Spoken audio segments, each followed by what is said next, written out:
I don't got time to be here, man. If you can, just do your job or do whatever you're doing or something, man. But I don't really care what you do, man. It's not my I'd love to do my job, but part of my not my job is to job, make dog. It's not my fucking job, all right?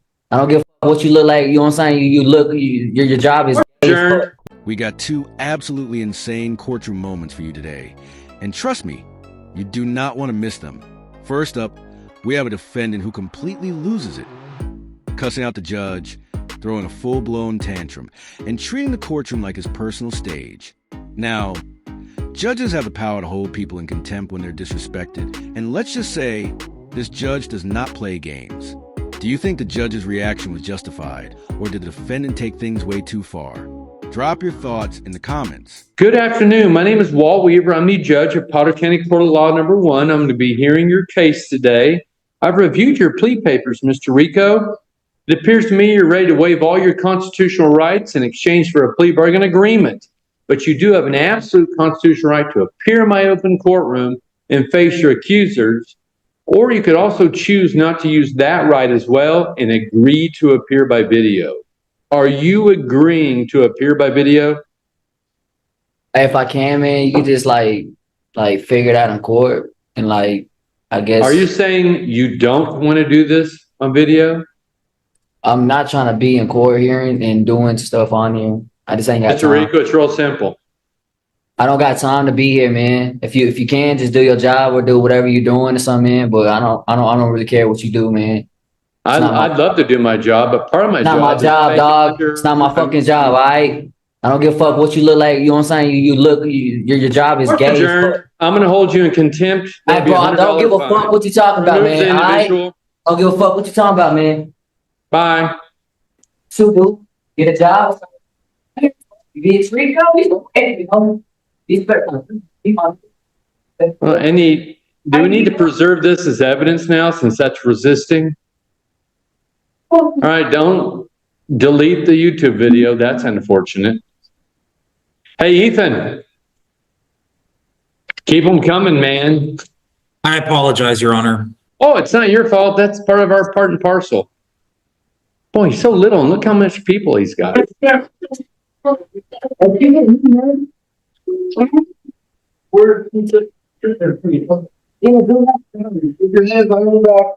you please put him, Miss Morris, on a transport next time so we can get it done? Boy, if that's not the funnest name I've said all day. Man, it's too bad Mr. Rico could have gone home today. He decided he'd rather stay. You might have got a new prosecutor today.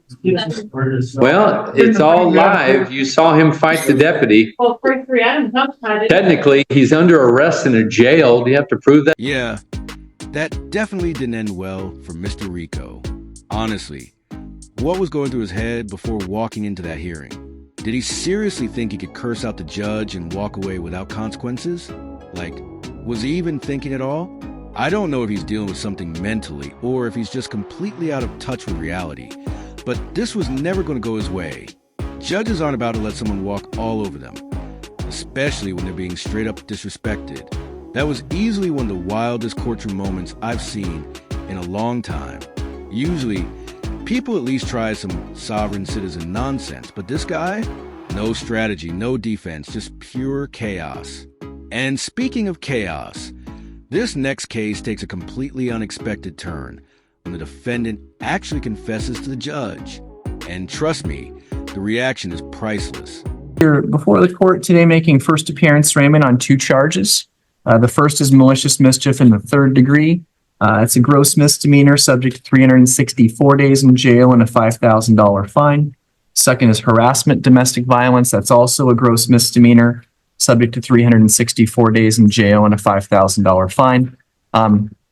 Because the charges have domestic violence enhancements, they are something where if you're convicted of them, it would result in your inability to possess firearms. I don't own a firearm. That's what I told Again, him. I have to let everybody know whether you have guns or not. So I was denied due process. I have paperwork that proves that I owned the car before I was married. So therefore the car is mine. And since we're in separation, no judge has divided property yet. So technically the car is still mine. So I wrote on my own car. That's a fact. Here's the paperwork. I We're sit not down at having the a bank. trial today. Well- We're having your arraignment. Okay. You're entering a not guilty plea. I was denied You've due told- process, hold on, sir. Hold on. You said I could You've told, speak. no, I didn't want didn't. to I said you should exercise your right to remain I choose silent. not to, sir. Your attorney, if they were sitting there, would not have you making factual statements on the record. That's my discretion, sir. Because I believe there's Fourth Amendment charges. I was denied all kinds of rights, and I will be coming back with a vengeance. I have Are you paperwork. threatening the court? I am not threatening the court anything. I'm not threatening anybody. You just- I have the you right said to you sue. were coming I have back the with right. a I have the right to sue this city, and that's what I just said. So if you want to take that farther than that, that's up to you. I did not say that. I'm You making said it you are clear. coming back with a vengeance. With an attorney. On It the doesn't have anything to do with me. That's not a threat to you. The city. I said I'm suing the city. So you do what you want today. Go ahead and hold me in contempt. Go ahead. I'm suing the city. I will be suing the city. If you will take that as a threat, then that's fine. I will be talking to the city attorney. I've already talked to the city. I'm talking to people. I talked to the police chief already. Yeah, I've seen how you've conducted yourself. so Yeah, far. that's right. Because I'm being wrong. It's my house. She had no business being there, and she hasn't even lived there for 6 months. She hasn't paid a bill for 8 months. She can't just come there. I have rights. You do? She just because she's entitled to So be again, able to we've- be on the again, we've property talked doesn't mean about- she can just come. We've discussed your rights today. We're not going to litigate your case today. Do I have the option to This is- speak with the city attorney as This is a well? criminal court.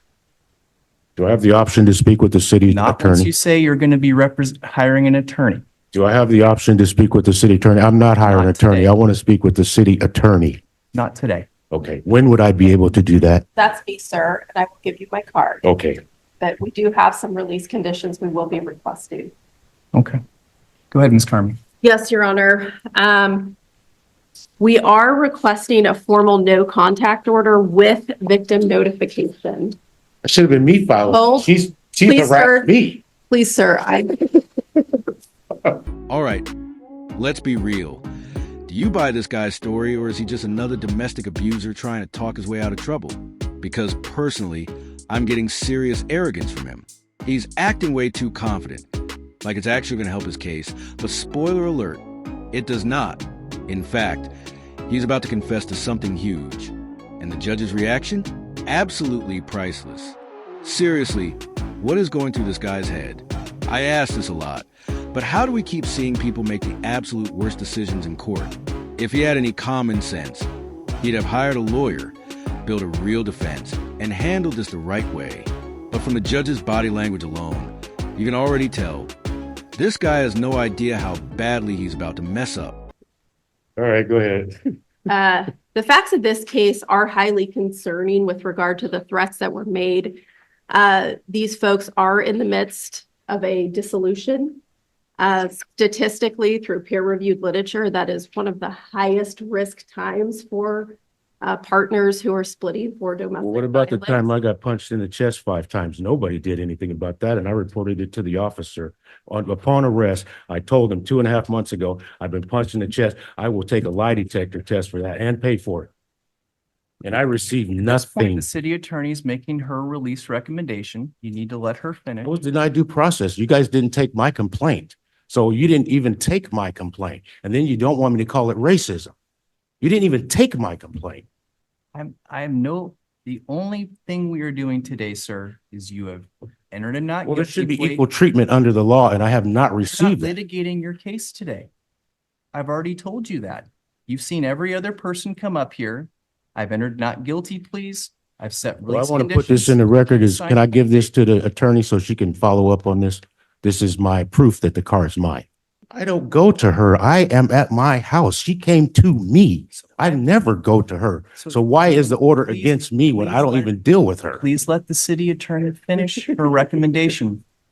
So we're walking on a very fine line right here with your conduct in court today. Okay, I'll stop. Sorry. Thank you. I don't even go to Oregon, sir. I will She lives in add, Oregon. I will add, because Mr. Briggs has brought it up, we are not seeking to remove him from the home that he is residing in. How you gonna, she don't even live there. Are you kidding me? She doesn't live there. I paid the mortgage there for the last for 4 years. I paid the mortgage, and I can prove that. Mr. Briggs. You're going to remove me from my home? What are you talking I'm about? saying she is not. Why are you even saying that? Because She don't live there. Her address is in Oregon. Why are you even saying that? The more this guy talks, the more obvious it becomes. He desperately needs a lawyer. He has no clue what's happening. And honestly, I can't even imagine how frustrating this must be for the judge. Like, if you're going to represent yourself, at least have a basic understanding of what's happening in your own hearing. Now, I want to hear from you. Do you think this guy is actually dealing with a mental issue, or is he just faking for sympathy? Because honestly, I can't decide. Either way, whatever he's trying, it's not working. All right, let's get back into it, because somehow he's about to make things even worse for himself. add, because Mr. Briggs has brought it up, we are not seeking to remove him from the home that he is residing in. How you going to, she don't even live there. Are you kidding me? Your Honor, the reason that I'm bringing this up is that the victim has requested a civil standby so that she can go get her personal belongings from the home. Property has not been divided by the court. She has her personal items and her personal belongings. And then the court has to divide the property. That's what I've been waiting for. I've encouraged her to file the divorce papers, sir. I will be finished here shortly, Your Honor. The proposed NCO that we have drafted after contacting Battleground to make sure this is something that they could do. That's against the law. No way. Is that she can call for a civil standby where they would go to Mr. Briggs' home. She has the same 15 to 20. She can't come there and just take whatever she wants out of the home. It hasn't been divided by the divorce court. I believe she's demonically possessed by the Jezebel spirit. So I don't want her around me. There's a visceral reaction that I haven't felt around a person in many years. If I'm from here to her, I want to throw up. I literally cannot be around her. And I've required that she not come to the house. She came to the house because I refused to get the HELOC with her to help her pay off her bills. So she came to the house the next day, and then that's when everything started. I was sitting there with my brother-in-law, drinking beer by myself, like I always do. I didn't go to her. She came to my house. And she has forfeited, I haven't proved it, but she's forfeited her right to the property. She hasn't paid a single bill there in 8 months. And when she left, the moment that she took her and got a new bank account at Columbia Credit Union, that's the day of separation. That was over 8 months ago. She cannot just come to that property. I have jurisdiction for a victim to be able to retrieve property. What would I be when a keeping no from her, contact- sir? She has all of her clothing. There's a table and a side table in the bedroom. That's all that's there. And whatever's in the garage. I haven't kept her from anything. I'm trying not to. And there it is. He really should not have said that. This guy just sealed his own fate, and the judge is about to completely shut him down. Out of all the things he could have said to defend himself, why that? He spent all this time trying to act innocent, throwing out weak excuses, then just blows it all with one reckless comment. At this point, it doesn't even feel like he's trying to defend himself anymore. He's arguing like he's in a fight with his ex, completely forgetting that he's in a courtroom. Like, you'd think someone in his situation would just stay quiet, especially when things are already looking bad for them. But nope, this guy just keeps digging himself deeper and deeper. What do you think? Does he have any shot at saving himself? Or is this officially game over?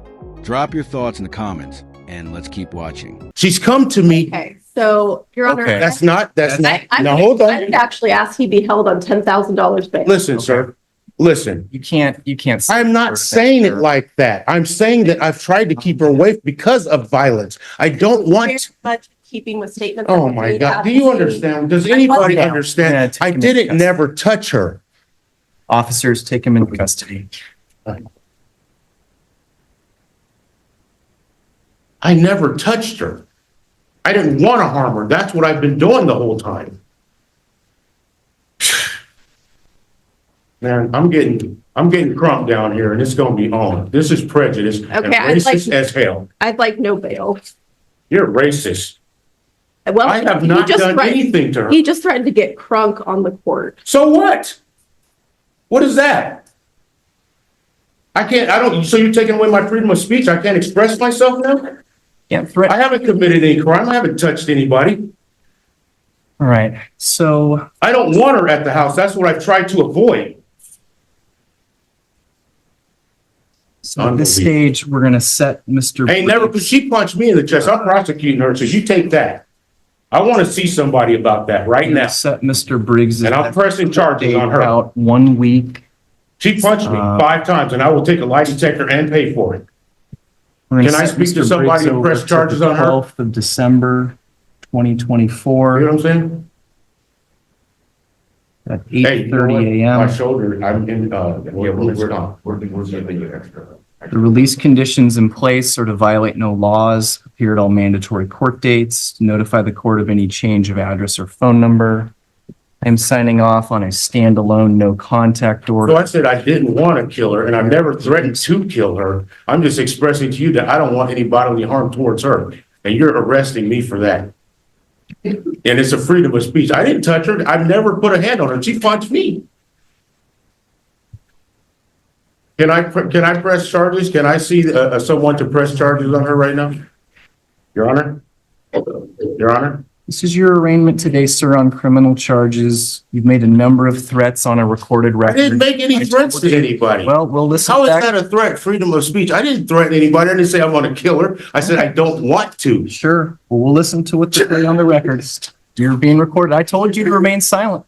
Well, hey, choice. I knew you was going to do this. I knew you was going to wait till I slipped and then you was going to throw me in jail. And that's fine because I'm coming with Trump. That's not a threat. That's my personal lawyer that I'm going to get to fight you guys When with. people threaten killing someone on the record, sir, I take I that didn't threaten to extremely kill her. seriously. That was not a threat to kill her. I didn't say I'm going to. We're kill her. recording. I said I don't want to. And That's that wasn't fine. even, that was just a figure of speech. It's recorded. I don't care if it's recorded. We're on intensive pretrial release. At this time, I'm going to impose bail in the amount of $25,000. And then, Your Honor, if it is posted, could we have the victim notification? Victim requirement? notification will be put in place. Thank you. This is a railroad, man. I'm telling you. Wow, that might be one of the dumbest defendants I've ever seen. This guy just straight up confessed to thinking about harming his ex while standing in court. Like, what was he even thinking? The judge didn't even have to do any work. He just handed over the confession on a silver platter. At this point, I can't tell if he was actually trying to get sympathy or if he just has zero self-awareness. Probably a mix of both. But come on, anyone with a brain would have just kept their mouth shut and let their lawyer do the talking. What do you guys think? Was this guy completely clueless? Or do you think he did this on purpose? Let me know in the comments. I want to hear your take on this one. But that's going to wrap it up for me. If you enjoyed this breakdown and want to see more insane courtroom moments, make sure to like and subscribe. Thanks for watching, and I'll see you in the next one. Take care.